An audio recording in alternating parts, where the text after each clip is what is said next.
Hi friends, நல்ல பழுத்த வாழைப்பழம் இருந்துச்சு அப்படின்னா கண்டிப்பாக இந்த ரெசிபி ட்ரை பண்ணுங்கள். டேஸ்ட் ரொம்பவே சூப்பராக இருக்கும். இதுக்கு வந்து ஒரு 3 பேரிச்சம்பழத்தை ஊற வச்சு எடுத்துக்கிறேன்.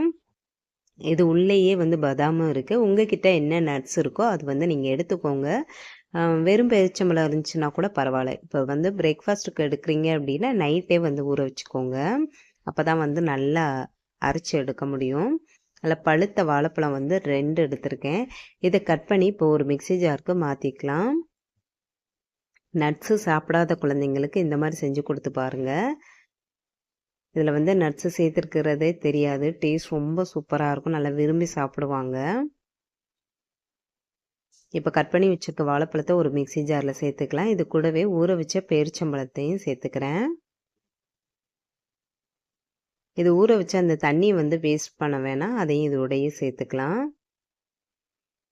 இது கூடவே இனிப்புக்கு தகுந்தாப்புல நான் வந்து சீனி சேர்த்துருக்கேன். இதுக்கு பதிலாக தேன் சேர்த்துக்கலாம். அப்படி இல்லைன்னா நாட்டு சக்கரை கூட சேர்த்துக்கலாம்.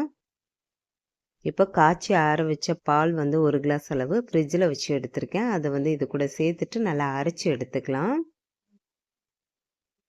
நீங்கள் வெயிட் லாஸில் இருக்கீங்க அப்படின்னா கூட இந்த ரெசிபி கண்டிப்பாக ட்ரை பண்ணலாம். நான் வந்து பால் சேர்த்து பண்ணியிருக்கேன். அதுக்கு பதிலாக நீங்கள் ஃபுல்லாக தண்ணி சேர்த்துட்டு செஞ்சுக்கலாம். பிரேக்ஃபாஸ்ட்டுக்கு கண்டிப்பாக எடுத்துக்கலாம். இப்போ சூப்பரான பனானா மில்க் ஷேக் வந்து ரெடி ஆயிடுச்சு. குழந்தைங்களுக்கு கொடுக்குறீங்க அப்படின்னா மேலே கொஞ்சமாக நட்ஸு போட்டுட்டு ஐஸ்கிரீம் போட்டு கொடுத்தீங்க அப்படின்னா நல்லா விரும்பி சாப்பிடுவாங்க. ரொம்பவே பிடிக்கும். ரொம்ப ஹெல்த்தியான ரெசிபியும் கூட. கண்டிப்பாக ட்ரை பண்ணுங்கள். வீடியோ பிடிச்சிருந்தா லைக் பண்ணுங்கள். Bye friends.